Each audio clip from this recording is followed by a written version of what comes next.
안녕하세요. 바이블로에 오신 것을 환영합니다. 오늘의 바이블로는 레위기입니다. 레위기는 레위 지파와 관련된 것이라는 의미가 있습니다. 즉 레위 지파와 그들의 역할에 초점이 맞춰 있습니다. 그러면 오늘 우리가 레위기를 읽을 때 어떠한 것을 기억해야 하냐면, 하나님의 백성인 우리가 다른 사람을 구원의 길로 인도하는 제사장 역할을 감당해야 한다는 것을 기억하며 읽으시면 좋습니다. 레위기의 내용을 보겠습니다. 레위기는 전체적으로 여러 가지 규정이 나오지만 16장에 등장하는 규정의 중심이 되는 대속죄를 중심으로 전반부에서는 속죄할 수 있는 잘못에 대해서, 그리고 후반부에서는 속죄할 수 없는 잘못에 대해서 말합니다. 세세하게 보면 레위기는 이스라엘 백성들의 죄와 그 영향력에서 벗어나게 하기 위한 번제, 소제, 화목제, 속죄제, 속건제 5가지 주요 제사에 대해서 시작하고, 하나님께서 이스라엘을 구속하신 것을 기억하기 위한 유월절, 무교절, 초실절, 오순절, 나팔절, 그리고 초막절, 속죄일 7가지의 주요 절기로 끝을 맺습니다. 그리고 그 사이사이에 선택된 백성이 하나님과 올바른 관계와 신앙의 유지를 위해 일상 속에서 지켜야 할 윤리적 기준들에 대해서 가르쳐 줍니다. 레위기는 3가지의 주제가 있습니다. 먼저 첫 번째는 이스라엘의 정체성입니다. 레위기 22장 33절에 너희의 하나님이 되려고 너희를 애굽 땅에서 인도하여낸 자니 나는 여호와니라 라고 말씀하셨습니다. 이스라엘은 하나님이 자기 백성을 삼으셔서 한 민족의 사실을 거듭 회상했습니다. 이것이 그들의 정체성이었습니다. 이스라엘의 정체성은 종교와 사회적으로 그들이 준수해야 할 모든 행동과 처신을 결정했습니다. 즉 이스라엘의 정체성은 하나님이 모든 삶의 주인이라는 것입니다. 레위기의 주제 두 번째는 이스라엘의 거룩성입니다.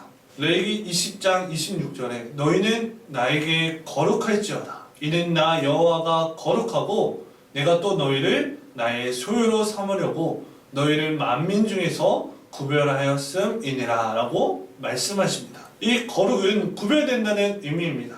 즉 이스라엘의 거룩성은 이스라엘이 구별되어서 이방 민족들과는 다르게 오직 하나님만을 섬긴다는 것을 의미합니다. 이를 위해서 이스라엘은 시내산에서 받은 율법과 계명들을 따랐고, 죄의 더러움과 이러한 것들을 없애기 위해서 적합한 제물과 제사를 드릴 수 있는 거룩한 제사장이 필요했습니다. 계명을 지켜야 하는 근거는 하나님이 거룩하시기 때문입니다. 하나님의 백성은 모든 삶 속에서 하나님의 거룩하심에 어울리도록 살아야 합니다. 세 번째는 이스라엘의 예배에 대해서 가르쳐 주십니다.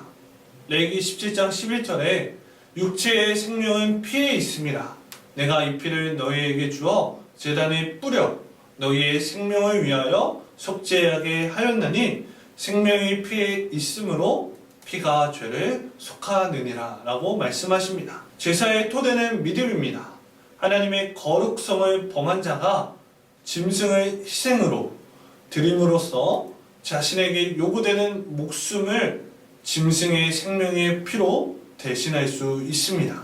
그래서 희생을 바치는 당사자는 짐승의 머리에 손을 얹은 다음에 그것을 도살합니다. 제물들은 하나님의 요구를 만족하였고 제물을 바친 자는 예배하는 일에 다시 참여할 수 있었습니다. 이 레위기를 적용하면 구약의 종교의식과 관련된 규정들은 매우 낯설어 보입니다. 왜냐하면 이 예루살렘 성전이 파괴되면서 외형적으로 제사가 규정들이 끝났을 뿐만 아니라 예수님께서 자신의 목숨을 희생하여 단번에 대속하신 후로는 실질적으로 끝났습니다. 그러나 자신을 하나님께 바치는 것이 제사임을 깨닫게 되면 모든 구체적인 일상의 삶에서 하나님과 교제하는 가운데 행하게 되고, 이러한 것들이 하나님께 드리는 제사로 이해됩니다. 이러한 제사는 타산에서 벗어나서 하나님의 감독으로 자신을 전적으로 하나님께 드리는, 하나님께 맡기는 사랑의 행위로 드러나게 됩니다. 레위기를 읽을 때 주의해야 할 점이 있습니다. 피의 속죄 제물이 하나님을 달래는 수단이라는 생각입니다. 제사를 통한 하나님과 사람의 교제는 근거가 사람에게 있거나 제물이나 제사장, 제사 형식에 있지 않습니다. 제사를 통해 자신과 교제하게 하시는 하나님이 품으신 구원의 의지에 있습니다. 하나님의 은혜입니다. 하나님은 속죄의식을 통해서 죄인이 자기 행위가 비전의 파멸의 결과에서 벗어날 수 있는 길을 열어주셨습니다. 5대 제사에 대해서 알아보겠습니다. 번제가 있습니다. 매일 아침과 저녁에 제물을 태워서 드리는 제사를 말합니다. 소제가 있습니다. 찐 곡식과 기름을 유향과 함께 기념물로 태워드리는 제사입니다. 화목제는 평화와 교제를 위해서 제물을 태워서 드리는 제사를 말합니다. 속죄제는 하나님의 계명을 범한 사람이 제물을 잡아서 속죄함으로 드리는 제사입니다. 마지막 속건제는 여호와의 성물에 대해서 부지 중에 범죄했을 때 드리는 제사를 말합니다.